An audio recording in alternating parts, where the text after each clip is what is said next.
Baik. Terima kasih Ibu atas waktunya. Bismillahirrahmanirrahim. Assalamualaikum warahmatullahi wabarakatuh. Waalaikumsalam Waalaikumsalam warahmatullahi warahmatullahi wabarakatuh. wabarakatuh. Selamat siang teman-teman semua. Yang Dan sore. Ya, sebelumnya yang kami hormati Ibu Lulu Ayu Ningtyas, MAK selaku dosen pengampu mata kuliah akuntansi perilaku, dan teman-teman yang berbahagia. Puji syukur kita panjatkan kehadiran Allah Subhanahu wa Ta'ala karena berkat rahmat dan hidayahnya sehingga kita dapat berkumpul pada siang hari ini di Zoom Meet untuk mengikuti pelatihan dalam keadaan sehat walafiat. Salawat serta salam tak lupa kita haturkan juga kepada junjungan kita Nabi Muhammad SAW yang mana kita nantikan syafaatnya di yaumul akhir.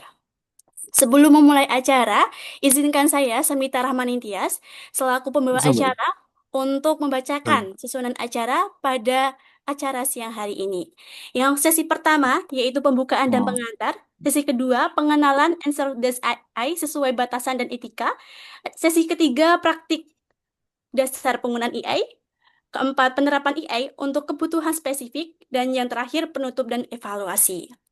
Untuk membuka pelatihan siang hari ini, mari kita buka dengan bacaan basmalah bersama-sama.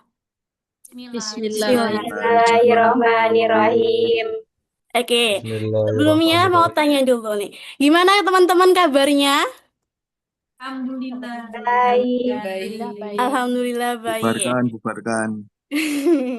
Buat teman-teman yang belum on cam, bisa on cam terlebih dahulu ya teman-teman, biar wajahnya bisa terlihat. Aduh. Semangat mengikutinya bisa terlihat ya. Oke.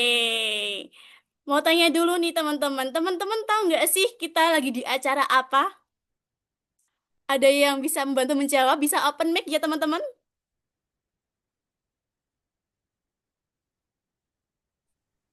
Halo? Ada yang tahu kita ada di acara apa ini? Pelatihan apa? Nggak tahu. Nggak tahu. Oke, kita sedang ada di pelatihan pendampingan pemanfaatan AI untuk penulisan karya ilmiah. Seperti itu. Ngomong-ngomong terkait dengan AI nih teman-teman, pastinya kita sudah tidak asing lagi gitu ya, karena hampir setiap hari kita menggunakan AI. Tapi aku mau tanya dulu sama teman-teman, ada yang tahu nggak sih AI itu apa? Buat teman-teman boleh banget untuk open mic ya teman-teman untuk menjawab kayak gitu. Ada yang tahu? Kecerdasan buatan. Betul banget, Mas Rusian. AI itu adalah kecerdasan buatan, di mana itu merupakan teknologi yang berusaha meniru kemampuan manusia dalam menghasilkan sebuah keputusan. Nah, terkait dengan AI, mau tanya dong, AI yang biasanya teman-teman gunakan tuh apa aja? GPT. Ya, GPT. Ada lagi? Gemini. Iya, Gemini. betul. Iya, banyak ya teman-teman. Dan biasanya kita gunain AI itu untuk ngerjain tugas, untuk cari referensi materi, maupun untuk memahami materi ya gitu. Tapi ternyata ada AI yang bisa kita manfaatkan untuk penulisan karya ilmiah. Nah, apa AI-nya nanti akan dijelaskan oleh pemateri yang siang hari ini akan menyampaikan materinya. Sebelumnya ini teman-teman, aku mau cek semangat teman-teman dulu. Boleh dong teman-teman kirimin emot emot ya teman-teman di di chat itu yang menggambarkan suasana hati teman-teman mengikuti pelatihan pada siang hari ini. Boleh emot apa aja?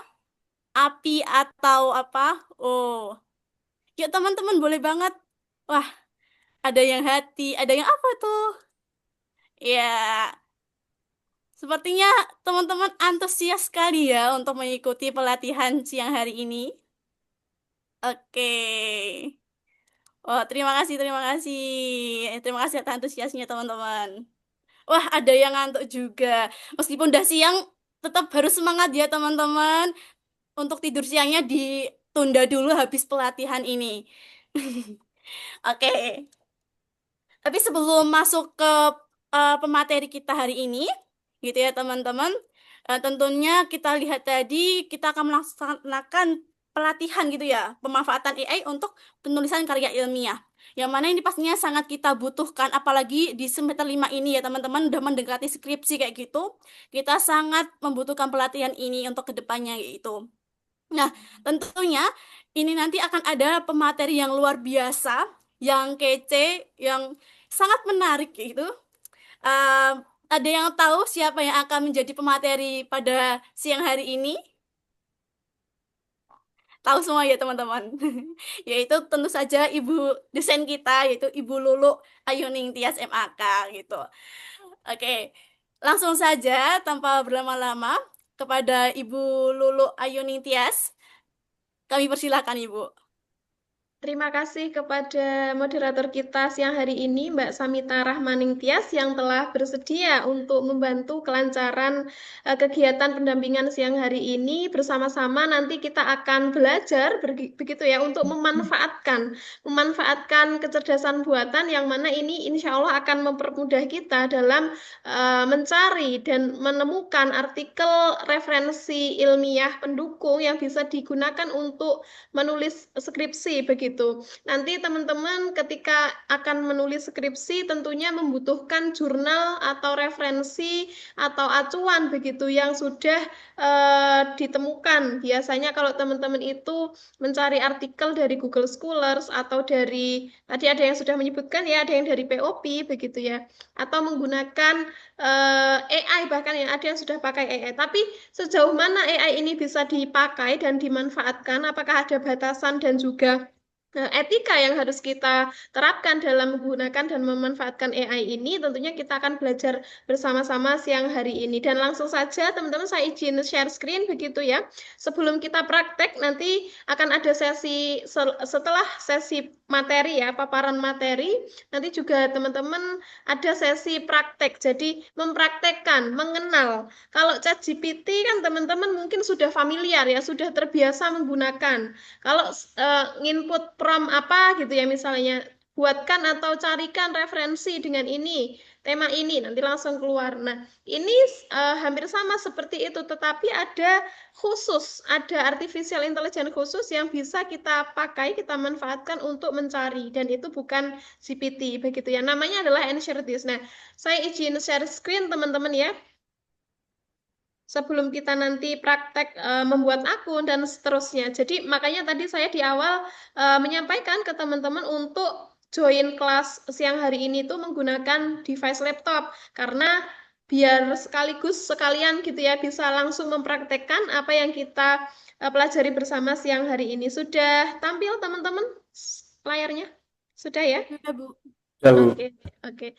Nah, langsung saja saya mulai ya, Mbak Moderator, Mbak Samita ya. Jadi akan saya mulai untuk materinya dulu. Jadi sesi yang pertama adalah materi. Nah, mungkin teman-teman kemarin sudah sudah membaca buku edukasi. Ini merupakan rangkaian kegiatan, teman-teman. Jadi yang pertama adalah baca buku dulu. Mungkin kan ada tipe-tipe mahasiswa itu yang suka baca buku. Kadang ada juga yang malas baca buku, bener nggak? Iya kan? Tapi suka lihat video, jadi kayak misalnya tutorial apa gitu ya, lihat di YouTube aja gitu. Nah, ada juga yang seperti itu. Tapi ada juga yang suka belajar itu secara langsung, praktek begitu. Praktek secara langsung sehingga nanti kita juga akan mempraktekkan hal tersebut begitu. Nah, teman-teman, sebelum kita praktek apa itu Ensure This AI, menggunakan atau memanfaatkan Ensure This AI, kita ke materinya terlebih dahulu ya, teman-teman. Perlu saya slideshow nggak ini, kira-kira? Kalau coba saya next slide, sudah berganti nggak layarnya? Sudah, Bu. Sudah ya, oke. Nah, betul yang disampaikan Mbak Samita tadi, bahwasanya untuk tema atau acara hari ini, siang hari ini, adalah kegiatan pendampingan, teman-teman. Jadi, seperti memberikan webinar begitu ya kepada teman-teman mahasiswa, tetapi memang dalam kelas ranah perkuliahan begitu. Seperti mini webinar, jadi saya memberikan pelatihan dan pendampingan. dengan judul pemanfaatan Ensure This AI untuk penulisan proposal skripsi. Bukan masih lama nanti saya nulis skripsi, tapi tidak ada salahnya teman-teman itu mempersiapkan begitu. Jadi yang akan kita manfaatkan siang hari ini adalah ensurethis.io. Ini nama AI-nya. Nah, kemudian di sini berganti nggak layarnya? Kalau di saya belum, Bu. Belum ya? Oke, saya ulangi sebentar. Kayaknya nggak usah di slideshow. Kalau di slideshow nanti gantinya itu kelamaan. Ganti slide-nya itu kelamaan. Sudah tampil lagi ya? Mungkin saya besarkan aja. Tadi mungkin juga sudah disinggung secara singkat begitu ya sama moderator. Apa toh AI itu gitu. Teman-teman mungkin sudah sangat familiar ya dengan AI begitu. Jadi betul memang AI ini adalah artificial intelligence atau kecerdasan buatan, yang mana teknologi ini tuh berusaha untuk meniru kemampuan manusia dalam menghasilkan sebuah keputusan.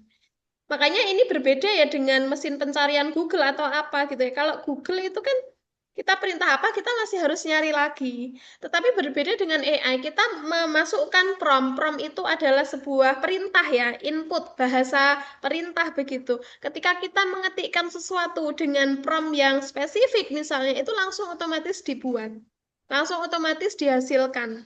Nah, ini sebenarnya juga ada plus minusnya teman-teman dalam dunia akademik, karena nanti di satu sisi ini seperti dua mata pisau ya. Di satu sisi bisa sangat memudahkan, di satu sisi juga bisa sangat berbahaya apabila AI ini dimanfaatkan oleh pihak-pihak yang tidak bijaksana, tidak mengedepankan prinsip-prinsip etika ilmiah begitu, etika akademik. Maka kita sebagai insan-insan akademis ya yang berkuliah begitu ya, kita harus mengedepankan dan menjunjung tinggi nilai-nilai etika akademis ini. Kita tidak boleh disetir ibaratnya, tidak boleh disetir oleh teknologi begitu. Kita harus sebagai yang mengendalikan begitu. Ibaratnya kita sopirnya, mau dibawa kemana, jangan mengikuti arus begitu. Jadi betul, tadi AI adalah kecerdasan buatan. Nah, AI ini sebenarnya adalah salah satu cabang ilmu komputer, teman-teman, yang mengembangkan sistem atau mesin untuk melakukan tugas yang biasanya membutuhkan kecerdasan manusia. Seperti misalnya memproses informasi, kemudian belajar, mengambil keputusan, mengenali pola, dan berkomunikasi dengan bahasa alami. Kalau yang biasa kalian lakukan dengan AI itu apa? Perintah ngapain misalnya? Buatkan apa misalnya? Boleh sambil interaksi ya teman-teman ya, boleh ya Mbak Moderator ya. Jadi teman-teman yang sudah familiar interaksi dengan AI ini biasanya suruh ngapain si AI ini? Nyari apa gitu? Hasilnya apa langsung muncul gitu. Nyari artikel. Mas Rusian ini nyari artikel. Dari mana? Pakai apa Mas AI-nya? Pakai GPT, Bu. GPT. Kemudian setelah nyari artikel, GPT kan menemukan artikel yang dicari tadi. Mas Rusian ini kira-kira meng-cross-check kembali nggak itu artikel benar-benar diterbitkan nggak? Atau jangan-jangan itu artikel yang dibuat oleh GPT sendiri begitu? Ya, sambil dicek. Sambil dicek. Oke, berarti ini sudah bagus ya prakteknya, sudah Ya. mengedepankan tadi nilai-nilai etika dan batasan. Karena kita sebagai sopirnya, pengendalinya begitu, kita harus mengecek kembali sebagai insan akademis, tidak boleh 100% langsung percaya terhadap apa yang ditampilkan oleh AI-nya yang kita manfaatkan tadi begitu. Oke, jadi kalau secara definisi mungkin teman-teman sudah sangat paham ya, karena teman-teman ini Gen Z, jadi sudah sangat tumbuh dan besar, sangat berdampingan sekali dengan AI begitu. Kemudian next, nah di sini ada jenis-jenis AI. Jadi berdasarkan perintah gitu ya, AI ini ada macamnya teman-teman. Yang pertama menghasilkan teks. Tadi teman-teman sudah nyebut GPT. Memang GPT ini sangat familiar dan perkembangannya sangat masif dan cepat sekali. Semua orang berbondong-bondong menggunakan GPT begitu ya. Tapi pada dasarnya untuk yang ChatGPT ini adalah fungsi utamanya itu menghasilkan teks. Jadi perintahnya, inputannya itu buatkan artikel atau temukan artikel begitu ya. Nanti outputnya itu teks.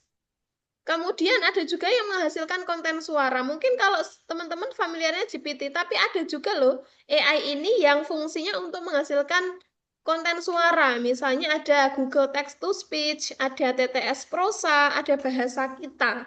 Teman-teman sudah pernah bersinggungan dengan ini belum? Yang Google Text to Speech dan seterusnya ini? Belum?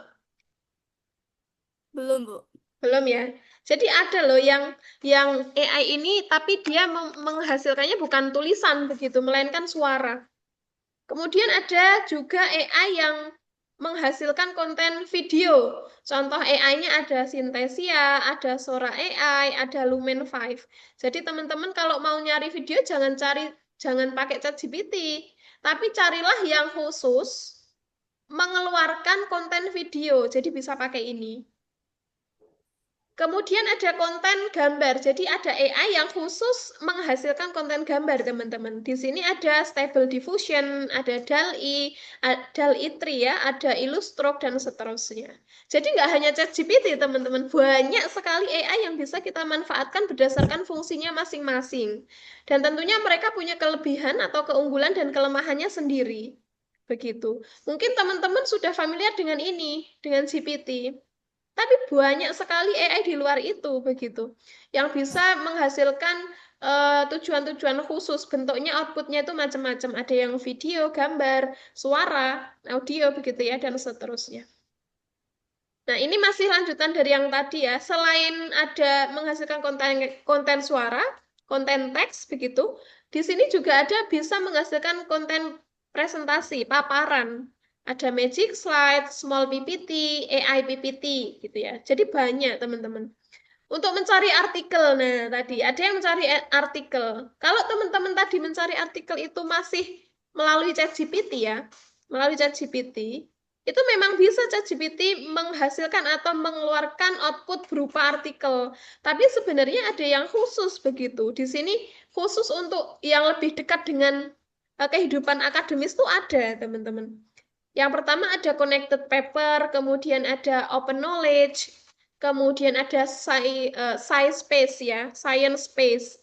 Kemudian tadi ada yang sudah menyebutkan ada perplexity. Nah, berarti ini lebih satu langkah lebih unggul begitu dibandingkan yang tadi, yang GPT, karena perplexity ini khusus juga dipakai untuk mencari konten artikel ilmiah.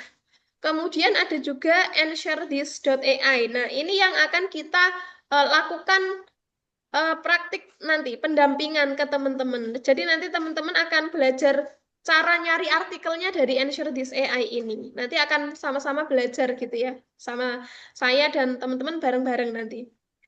Kemudian ada mengubah konten. Yang awalnya misalnya teks berbahasa Indonesia, ingin diubah menggunakan menjadi teks berbahasa asing, Inggris atau bahasa Arab. Itu teman-teman bisa menggunakan AI. Salah satunya ada CleanUp, ada Bing Translator, ada Google Translator. Mungkin teman-teman sudah familiar dengan yang terakhir ini ya, Google Translate begitu. Itu sebenarnya AI juga teman-teman, karena kita menginputkan teks berbahasa, kemudian berubah menjadi teks asing berbahasa Inggris langsung begitu, tanpa harus mencari satu persatu perubahan arti kata ke dalam kamus begitu. Itu berarti juga termasuk jenis-jenis AI. Jadi sampai sini teman-teman sudah kenal ya, ternyata oh banyak loh AI-nya selain ChatGPT begitu. Dengan fungsi masing-masing itu macam-macam begitu ya teman-teman. Nah, nanti akan kaitannya dengan akuntansi perilaku apa? Nanti akan saya berikan kaitannya tuh apa gitu ya. Tapi sebelumnya ya kita kenalan dulu lah sama macam-macam AI ini. Begitu. Nah, kemudian tadi, karena kita ini adalah insan-insan akademis ya, yang belajar begitu tentang perkembangan teknologi. Tentunya kita dalam mengikuti perkembangan teknologi ini harus sesuai dengan batasan ya, batasan dan etika. Karena kita sebagai manusia. Nah, ini kaitannya juga ada dengan akuntansi perilaku. Ada etika, ada sikap dan perilaku manusia yang jangan kita bisa dikendalikan, melainkan kita yang mengendalikan. Karena kita diberikan akal dan perasaan begitu. Ada rasionalitas yang harus kita manfaatkan gitu. Kita gunakan, jangan sampai AI ini sangat berbahaya menjadi sesuatu yang bisa menyetir kita. Terus jadi kita ketergantungan apa-apa AI, apa-apa AI. Kalau sudah ketergantungan nanti kemampuan berpikir kritis kita akan berkurang, teman-teman. Ibaratnya kita jadi ya udahlah AI aja. Kita tidak mau berpikir dulu begitu, tidak mau berpikir kritis dulu tentang suatu permasalahan dalam perkuliahan misalnya atau tentang materi. Kan ada AI gitu. Nah, itu yang nggak boleh. Kita harus bisa mengendalikan rasa itu, rasa ketergantungan itu kita harus bisa. Bisa ya. Kalau kita bisa berpikir dulu menggunakan kemampuan berpikir kita, ya jangan menggunakan AI dulu begitu. AI tadi harus ditempatkan pada porsi sebagai alat bantu, sebagai pisau begitu. Hanya untuk membantu mencari, menguliti saja isi dari artikel itu apa, dari jurnal itu apa, begitu. Jangan dijadikan sebagai bahan utama.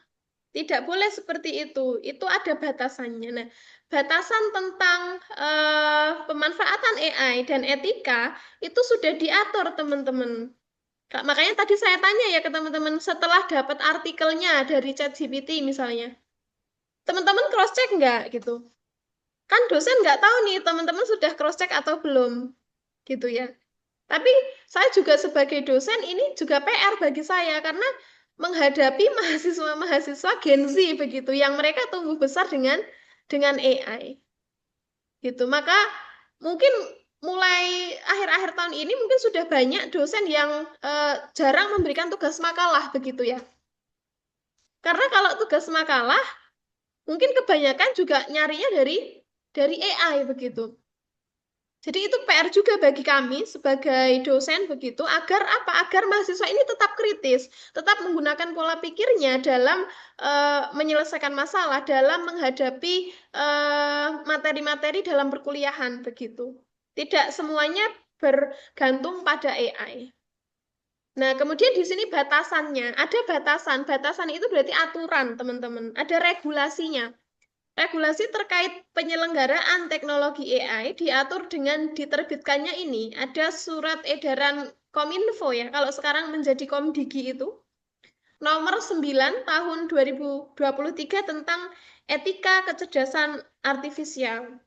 Jadi dalam surat edaran tersebut itu ada beberapa poin yang menjadi standar atau acuan batasan begitu. Ada dukungan transparansi, kemudian ada atribusi konten, teman-teman. Nah, di sini terlihat nggak? Saya besarkan dulu ya.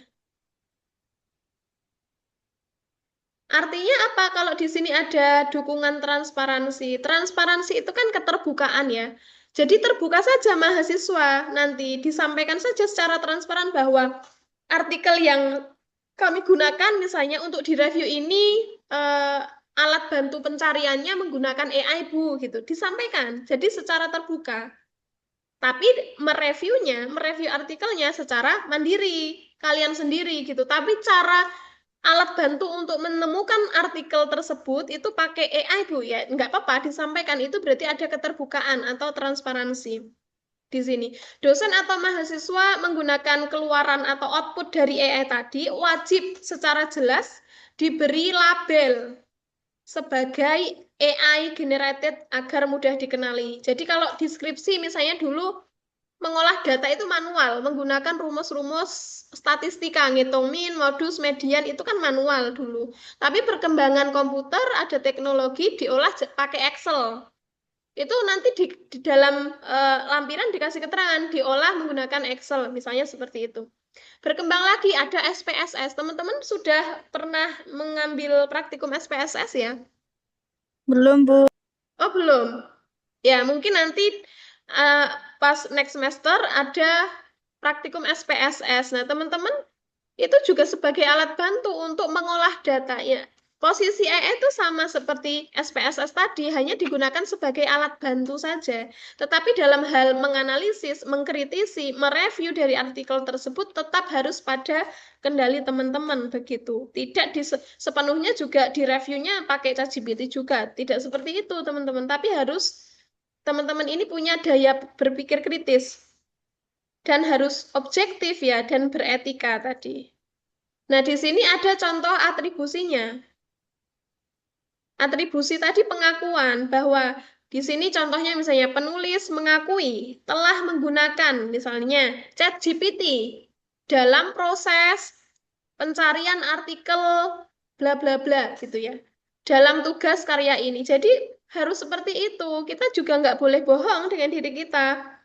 Seolah-olah ini hasil karya kita murni, tidak boleh seperti itu. Ya jujur saja kalau pakai AI. Kok jujur bulan nanti nggak boleh Bu, nggak dinilai. Lah kan ini sudah ada batasannya, sudah ada aturannya. Boleh menggunakan AI, tapi harus dicantumkan tadi loh teman-teman. Harus dicantumkan sumbernya. Pakai AI apa, diakses kapan, kemudian untuk menemukan apa? Menemukan artikel kah? Atau mencari referensi kah? Seperti itu. Jadi diberikan keterangan, atribusi konten itu seperti itu. Ya sama halnya kalau mau bikin video, ngambil video dari channel channel A, channel B digabung jadi satu video video kompilasi. Kan harus mencantumkan sumbernya, ada source-nya. Seperti itu. Sama dengan AI. Nah, aturan dari Kominfo seperti itu.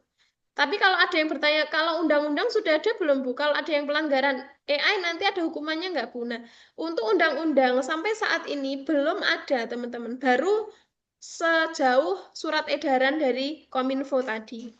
Begitu.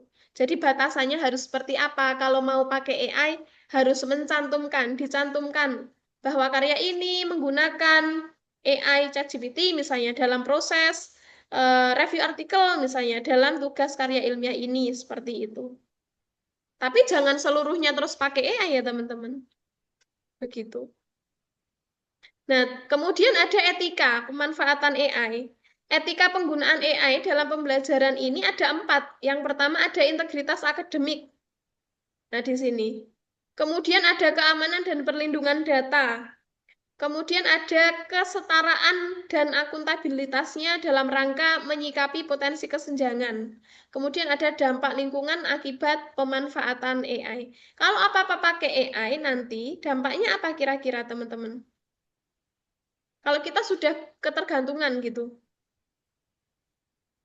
Ya tadi berkurangnya daya pikir kritis kita, daya rasionalitas kita. Karena sebenarnya kalau kita sudah ketergantungan, lama-lama otak kita eh, jadi seperti lebih lama gitu ya dalam menggunakan pemikiran analisisnya begitu. Tetapi kalau kita membiarkan otak kita tetap bekerja dan tidak disetir ya ibaratnya oleh AI ini ya berarti kita tetap sebagai kendali utamanya. Begitu. Jadi tetap ada etikanya. Nggak boleh 100% kopas dari hasil AI-nya ya jangan, harus dibaca seluruhnya dulu. Benar nggak ya seperti itu? Kemudian di cross check dan seterusnya. Oke, next slide ada, nah di sini tadi ada etikanya, etika pemanfaatan AI. Yang pertama, menulis ulang konten yang dihasilkan AI dengan bahasa sendiri. Jadi jangan kopas kalau sudah dihasilkan ChatGPT misalnya, jangan langsung dikopas semuanya. Kemudian menggunakan AI hanya sebagai tools atau alat bantu. Kemudian memperhatikan struktur tulisan yang jelas dan jangan menggunakan bahasa robot ya dalam tanda kutip bahasa robot karena biasanya konten yang dihasilkan atau artikel atau tulisan yang dihasilkan oleh AI itu adalah bahasa-bahasa yang sangat rapi. Jadi dosen juga tahu ini bahasa bahasa robot begitu. Tapi kalau bahasa manusia pasti ada tipe-tipenya. Pasti ada bahasa yang mungkin tidak terstruktur dengan sangat jelas, dengan sangat rapi begitu. Tapi kalau teman-teman Kopas itu kelihatan kami dosen juga terbiasa gitu membaca misalnya ada teman-teman yang Kopas tok dari ChatGPT nggak di parafrase atau tidak di intisarikan begitu. Struktur penulisannya itu sangat jelas bahwa itu hasil AI. Begitu teman-teman. Sampai di sini ada yang ditanyakan. Mungkin Mbak Samita. Halo Mbak Samita, terlempar kah? Oh, betul Bu. Enggak ya? Teman-teman, jika ada yang ingin ditanyakan, bisa langsung disampaikan ya teman-teman. Kalau bisa langsung open mic atau lewat kolom chat, seperti itu. Oke, ada nggak yang ditanyakan? Waktunya masih berapa menit, Mbak, untuk materi? Untuk materi, ini tadi kan mundur nggih, Bu? Ya, mundur. Nggih. Untuk materi itu harusnya sampai jam 13. Oh, nggih. Sampai Berarti nih, mundur Bu. 4 menit Sampai saja. 14.30.